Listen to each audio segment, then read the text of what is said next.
లంగ్స్కి సంబంధించిన చెకప్స్ ఎంత ఫ్రీక్వెంట్గా చేసుకోవాలి అంటే ఎన్నిసార్లు చేసుకోవాలి. సో ఇది అందరికీ అవసరం లేదండి. ఇప్పుడు మనకి ఆక్యుపేషనల్ హిస్టరీ అంటే మనం పనిచేసే దగ్గర కెమికల్స్ కానీ స్మోక్ కానీ ఎక్కువ ఎక్స్పోజర్ ఉంది, లేదంటే మనకి ఈ మోల్డ్స్ అంటే తడి తేమ ఎక్కువ ఉన్న ఏరియాల్లో కాటన్ ఇలాంటి ఎక్స్పోజర్ ఉన్న ఏరియాల్లో పనిచేస్తున్నామంటే ఎక్కువ ఫ్రీక్వెంట్గా ఇయర్లీ లంగ్ ఫంక్షన్ టెస్ట్ చేసుకోవాలి అని చెప్తాం. అదే నార్మల్ పాపులేషన్కి అయితే ఏమైనా ఇబ్బంది ఉంది, దగ్గు తెమ్మడ ఆయాసం ఇలాంటివి ఏమైనా ఉంటే రెగ్యులర్గా చేసుకోవాలండి. అండ్ స్మోకింగ్ వల్ల ఎఫెక్ట్ ఎంత ఉంది అనేది తెలుసుకోవడం కూడా మనకు లంగ్ ఫంక్షన్ టెస్ట్లోనే తెలుస్తుంది. దాన్ని స్పైరోమెట్రీ అని కూడా అంటాము. సో లంగ్ ఫంక్షన్ అనేది ఎప్పుడు కావాలి, ఎంత ఫ్రీక్వెంట్గా చేయాలి అనేది పేషెంట్ టు పేషెంట్ డిఫర్ అవుతుంది.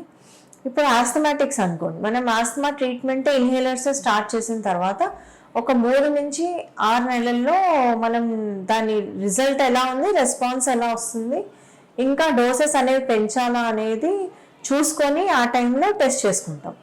అదే మనకి మెల్లిమెల్లిగా డిటోరేటింగ్ లంగ్ ఫంక్షన్ అంటే ILD and diseases, fibrosis, lung స్పీచ్ కట్టుకుపోవడం అంటే ఆక్సిజన్ కార్బన్ డైఆక్సైడ్ ఎక్స్చేంజ్ జరగకుండా లంగ్ స్పీచ్ కడుతున్నాయి, అలా ఉన్నప్పుడు కూడా మనం 6 months ఆర్ 3 months ఇంకా సీరియస్నెస్ పర్వాలేదు మేనేజ్ చేయొచ్చు అనుకుంటే 1 yearలో డిఎల్సిఓ అంటే డిఫ్యూజన్ లంగ్ కెపాసిటీ టెస్ట్ కూడా చేసుకుంటాము, లంగ్ ఫంక్షన్ టెస్ట్ కూడా చేసుకుంటాం.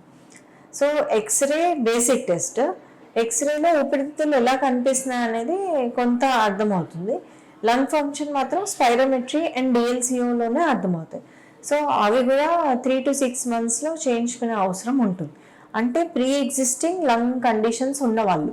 అదే ఏం లేదనుకోండి, ఏ హెల్త్ ప్రాబ్లం లేని వాళ్ళు, ఏ లంగ్ ప్రాబ్లం లేని వాళ్ళు అంత ఫ్రీక్వెంట్గా అవసరం లేదు. ఏమన్నా పోస్ట్ వైరల్ సిండ్రోమ్స్ అంటాం, అంటే ఇప్పుడు కోవిడ్ వచ్చింది, సివియర్ కోవిడ్ వల్ల మనం హాస్పిటలైజ్ అయ్యాము, ఆ తర్వాత దగ్గు ఆయాసం అనేది కంటిన్యూ అవుతుంది.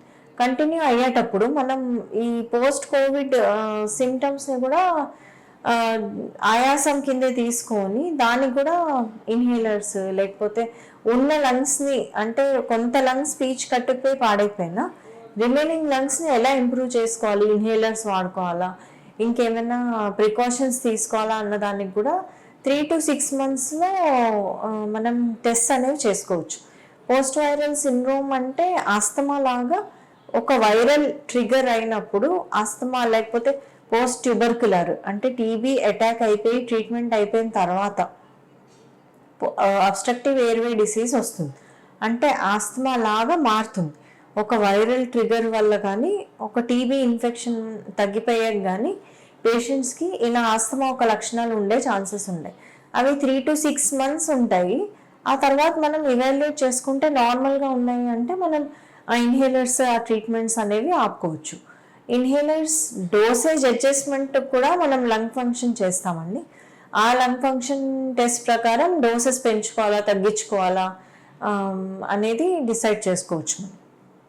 ఇది కాకుండా సిటీ స్కాన్స్ కూడా చేసుకోవచ్చు. సిటీ స్కాన్స్ అనేవి ఐఎల్డి అంటే లంగ్ ఫైబ్రోసిస్లో ఎక్కువ ఇంపార్టెంట్. అలాగే మనం క్యాన్సర్స్ వీటిలో కూడా ఎక్కువసార్లు పెట్ సిటీ కానీ ఆర్ ప్లేన్ సిటీ కానీ చేస్తూ ఉంటాము. కొత్త లక్షణాలు ఏవి వచ్చినా దానివల్ల న్యూ ప్రాబ్లమ్స్ ఏవి స్టార్ట్ అయినా ఇంకా ఏమైనా డిసీజ్ పెరిగిందా లేకపోతే ఇన్ఫెక్షన్ అనేది ఏర్పడిందా, ఇప్పుడు టీబీతో పాటు క్యాన్సర్, క్యాన్సర్తో పాటు టీబీ ఇలాంటివి కూడా కాంబినేషన్స్ చూస్తూ ఉంటాం. సో అలా కొత్తగా ఏమైనా ఫీచర్స్ డెవలప్ అయ్యేటప్పుడు మనం ఈ స్టెప్స్ తీసుకోవాలి.